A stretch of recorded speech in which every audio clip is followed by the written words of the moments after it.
Hello and welcome to Energizing Habits, Simple Strategies for a Sustainable, Healthy Lifestyle. I'm your host, Vicki Cleary. I guide ambitious and busy women to find more focus, more energy, and be more productive and thrive, whether it's in business or in life, all through sustainable habit change around nutrition, movement, sleep, and stress management. Now, I may sound a little nasally today. I'm still getting over being sick, but I'm glad to be back and recording, and hopefully my voice stays with it, right? I don't lose my voice halfway through. So here we are, the week of Thanksgiving, right? We've just completed our 7-day gratitude adjustment challenge in my Facebook group, the Uplift Habit Shift. And if you missed it, all the posts are still there and you can get in and check them out. So just, request to join the Facebook group, answer a few questions, and you're in. But you can also get the PDF guide that I created to go along with it just by sending me an Instagram DM. Just send me a direct message on Instagram with the word gratitude, and I'll send that PDF to you. No questions asked, right? Now, I like to do the gratitude adjustment challenge the week before Thanksgiving because it helps to get gratitude flowing, that week before, and then that way I have the whole week of Thanksgiving to truly be thankful. This month, I've also been doing a No Stress November theme and sharing a variety of strategies to help relieve stress as we head into the holiday season. And of course, now it's the week of Thanksgiving. And so today I thought I would bring together gratitude and no stress and basically talk about how gratitude can help to relieve stress. So yet one more tool in our arsenal towards stress resiliency. Now, I've had a few episodes so far where we discuss the effects of stress on our lives, how it affects our metabolism, how it affects our productivity. We are no strangers to what stress is. But it does seem that we are always looking for reliable ways to better manage our stress and to build up our ability to self-regulate in difficult situations, right? That's where that stress resiliency comes in. And today, I want to focus on how gratitude can be one of these strategies. So, to practice gratitude is simply taking a few moments in your day to focus on something positive that is going on around you, that's occurred to your life, that happened to you, something positive that you did, something positive that's happening around you. By doing so, you actually start to increase your positive emotions. And then that starts to bring your body away from that sympathetic nervous system response, fight or flight, or the stress response.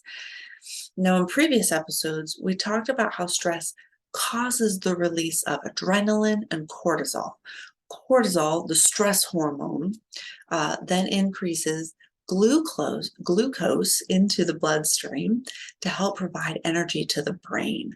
And over time, as in with chronic stress, so stress over time, right, when you're getting no relief or not much of a relief to bring you back to balance, having this elevated cortisol level leads to so many health issues, right? Sleep problems, headache, cardiovascular issues, weight gain, anxiety, depression, memory, inability to concentrate, so many things, so many issues. But when we express gratitude, our brain releases dopamine and serotonin, two crucial neurotransmitters responsible for our emotions, and they make us feel good, right? They're the feel-good hormones. They enhance our mood immediately, making us feel happier from the inside. Pair that with gratitude. Also, when you practice gratitude, you will also lower cortisol levels by about 23%. So this certainly helps to mitigate those negative effects of stress on your body. So gratitude helps us to improve our resiliency around stress, our emotional resilience. right? The people who have a regular gratitude practice are healthier, happier, they have better relationships. And further research suggests that gratitude is also key in helping individuals and teams persevere in challenging tasks. So for you project managers or supervisors out there, take note, right? Gratitude can help your teams persevere when those times get tough. Now, gratitude helps us to see the positive things in life. This doesn't mean that you have to go all Pollyanna. You can if you want to, but you don't have to. So by Pollyanna, I mean, of course, if you've never seen, I think it's based on a book, but I've only seen the Disney movie, right? It was made in like, I don't know, the 60s or the 70s. Maybe it was the 70s.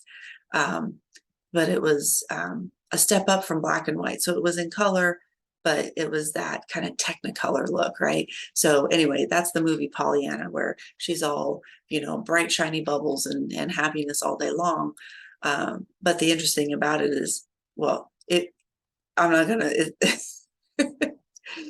it doesn't matter if I spill the beans or not, right? Spoiler alert, I guess. But basically she gets hurt and the whole town rallies around her. She gets hurt and kind of goes into like this funk. But then the town brings back her positivity and she's able to heal faster. So lessons learned in the Pollyanna movie, but basically trying to find positivity in every situation. But being able to find something positive each day can help with your resilience. And if you do lean towards pessimism, if you tend to be more pessimistic, gratitude can help to rebuild or reframe those pessimistic thoughts into more optimistic ones. So Robert Emmons, who is known as the world's leading scientific expert on gratitude, right, says that gratitude blocks toxic negative emotions because, as an example, you cannot feel envious and grateful at the same time, right? They are incompatible feelings, he says. So by choosing to focus on the positive, you reduce your ability to focus on the negative and thereby become more positive. So by consciously practicing gratitude every day, we can help these neural pathways to strengthen and ultimately create a permanent, grateful, and positive nature within ourselves, which builds our inner strength to combat stress. Now, there are numerous ways that you can practice gratitude, many of which I include in the 7-day gratitude adjustment challenge. But today I want to share 2 different practices that you can tap into, where you can use to tap into gratitude and to help relieve some stress. Simple practices that you can do. So the first is a self-compassion practice that helps your body release hormones that make you feel more relaxed, secure, and even help calm cardiovascular distress. So it works through touch, right? It works through your skin, your body's largest organ, and it's incredibly sensory. So take a moment and just think, if you've ever touched a baby's cheek and seen her immediately respond, right? Or had someone hold your hand when you were stressed and then just kind of felt yourself relax. Being physically touched can help your body release oxytocin, which is another happy hormone. And it's often referred to as the love hormone because it tends to be released, or it's because of its role in reproduction. But it's also released when dopamine and serotonin are also released. So, the love hormone. But today, we're going to use the power of touch to help you feel more relaxed and supported. And don't worry, you don't have to touch someone else. You don't have to have someone else touch you. This is a self-directed exercise. So you can do this anytime, whether you're feeling relaxed or stressed, honestly. But also you can do it anytime because of how simple it is, right? So I want you to try it with me right now. And you may just want to do it sitting. If you're sitting, fine. If you're laying down, fine. It works either way, sitting or lying down. And I want you to start by taking just a few relaxing deep breaths, right? Just inhale, exhale, And then place your hand over your heart.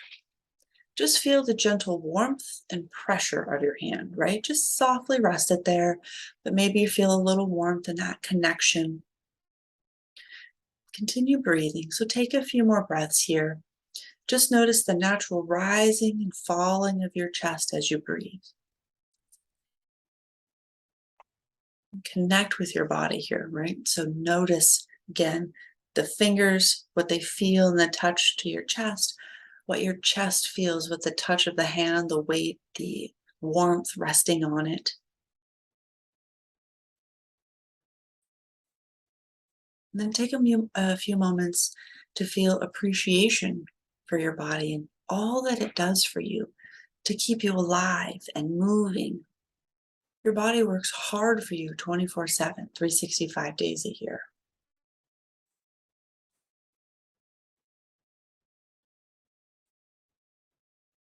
All right, one more, just a nice deep breath here. And then you can just release, right? Now, the key here is to do this exercise with focus and attention and intention and attention, and feel gratitude and appreciation, right? So hone in on those thoughts, something that you're grateful for, something that you appreciate. And then just notice those good feelings that arise start to flood over you. So if you noticed that feeling happen as we did that practice together, drop a comment below, or take a screenshot of this and do a Instagram story or something, right? To tell me, right? Or just send me a direct message, whatever it is. Just to let me know how much you were able to notice these, good feelings start to flood over you just through this simple exercise, right? We're not, you don't have to go write anything, although, gratitude journaling is super effective. This one is just super simple. Connect to your body. Think about something that you appreciate. So you can try doing this exercise every day for a week. Notice the impact it has on even your body confidence, your feelings of well-being, but especially your stress levels, those feelings of stress starting to come down. So that's just one practice that you can use to tap into feelings of gratitude, again, using the power of touch. So now let's take a look at how the food you eat actually has an effect on your self-esteem, your mood, your health, your results, right? If you're working towards goals, and why it can be important to take some time to be grateful for that food that you eat. So how you choose to feed yourself is definitely part of your self-care, and your self-care has a direct relationship to your confidence and stress management. But this is not about finding the absolute perfect diet. It really has nothing to do with perfection at all. Really, I want you to focus on drawing this direct line between gratitude and the food that you eat, and then how it starts to affect your body and pull you out of that stress response. So when you take time to be thankful for your meal, and it's a practice actually that dates back thousands of years, and for good reason, which you'll come to understand in just a bit. So the practice is, the exercise is that every time you eat, every meal, every time you put something in your mouth, take at least a few moments to be grateful for that food before you eat it. And also while you're eating it, right? So mindful eating, it's a practice that we've talked about a little bit in previous episodes. But here we're being intentional about adding this grateful aspect, okay? So think about the path your food had to take to get to your plate, and then how this food is going to nourish your body. Take a moment to think about the farmers, the packagers, the animals, or the plants, the seeds that were planted to help bring you this nourishment. You even take a few moments to think about the people who prepared the meal, including yourself, right? Especially on Thursday, on Thanksgiving Day, lots of food gets prepared. It's a lot more evident, like who's preparing this food. So you can really draw a connection there. Now, when you tap into this gratitude, when you tap into this appreciation for all the things around your food, this performs several important functions. First, it helps you become more mindful and in the moment so that you can truly enjoy the food that you're eating instead of rushing through your meal. So that's always a good practice, right? But you also get more enjoyment as you slow down and actually taste and appreciate each bite. Now, practicing gratitude, as I've mentioned before, also helps your body to relax. And so when it comes to eating, right, it means that your nervous system is able to shift into this rest and digest mode, helping your body to better digest this food. Now, research has shown that your body boosts the production of digestion-related molecules by more than 50% at the sight and smell of food. So when your body is already in this mode, it actually releases enzymes to improve your digestion, right?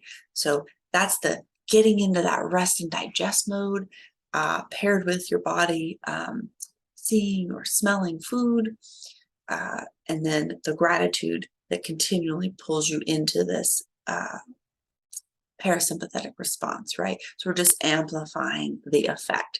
Helps you to digest your food better, basically. It also means fewer digestive upsets, right?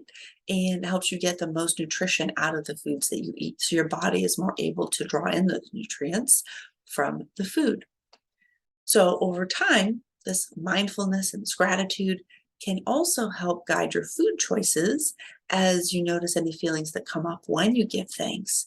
But again, the practice is not about what you eat, it's about how you eat and find appreciation for that food. So, in time, you may naturally shift your choices, but it's not the goal of the exercise. So, I encourage you to try it and see if you notice this change, right? See if you notice how the food is being digested better, or notice if your body feels a little more in tune with that nourishment. All right. So, to recap, gratitude helps us to improve our resiliency around stress, so our emotional resilience. And when we practice gratitude, it brings our bodies out of that sympathetic stress response, out of that fight or flight mode, so that our bodies will release dopamine, serotonin, even oxytocin, all these feel good hormones, reduce the amount of cortisol, right? So the reduction of cortisol, that stress hormone that causes the negative effects of stress on our bodies. So today we talked about two simple exercises that you can practice in terms of practicing gratitude to help draw your body out of that stress response. So the simple self-compassion exercise, just hand on chest, focus on breathing and being appreciative, right, of your body or anything else for that matter. And then also mindful eating with that dose of gratitude to, again, bring your body more into this rest and digest mode, getting it into this parasympathetic state. So my energizing habit for you today is to, today and through this week, pick one of these two exercises. Just start with one, right? Let's keep it simple. Start with one, either the self-compassion exercise or the mindful eating with gratitude, and multiple times throughout the day. So if you're choosing, mindful eating with gratitude, anytime you eat, pause, be appreciative, think about where that food came from, think about how it's going to nourish your body. If you're doing the self-compassion exercise, maybe you have a reminder on your phone to cue you a couple times during the day. Maybe, you pull into the driveway when you get home and you just pause and, just connect with that grateful moment. So whichever one you choose, just try to practice it multiple times a day, but then also every day for a week, and notice how you feel each time. Notice how you feel each day. Notice how you feel by the end of the week. Now, if you want a little more support in reducing stress, and you want to create some habits that help you to be more productive, right? As ambitious women, we want to be more productive in our lives. Then I encourage you to check out my Good Morning and Good Night Ritual Guide. So this guide will help you look at your current morning and evening routines, see where you can make simple tweaks with simple sustainable habits, including these two exercises that we talked about today, right? The self-compassion exercise or the mindful eating with gratitude. Those can be habits that you form into these routines. So I'll post the link to that below. But you can also schedule a call with me. So if you need more support in finding more stress, more focus, more productivity, less stress, then I'd love to discuss your goals and how habit change can help you achieve them. So I'll post the link to that below in the show notes as well. Schedule a call anytime this month, the month of November, to take advantage of my Black Friday specials. So either my special edition 4-week Energized Life one-on-one coaching, so you get 4 weeks. Normally don't do a short stint of 4 weeks, but a 4-week stint at a special price. Or you can book 6 months of coaching or pre-register for my upcoming Energy to Thrive project, which starts in January. So if you register for any of those, you get a bonus goal setting workshop. But you have to book the discovery call before the end of November to take advantage of these. So the links are below so you can get scheduled, or you can get your daily ritual guide. That is all I have for you today. So if you found it valuable, please like it, leave a review, leave a comment below, share it with someone else who might find it valuable. You can hit that little share button. Or you can even take a screenshot. So especially if you happen to be listening on your phone or your iPad, tablet, take a screenshot and share it on your Instagram stories and tag me at Uplift Healthy Lifestyle so that I can see, that you were taking in this episode, and maybe leave a quick note about like what you thought of it, right? So that is it. If you have any questions or anything, you can always send me a DM on Instagram. And anyway, have an energized, no stress November day. I'll talk to you soon.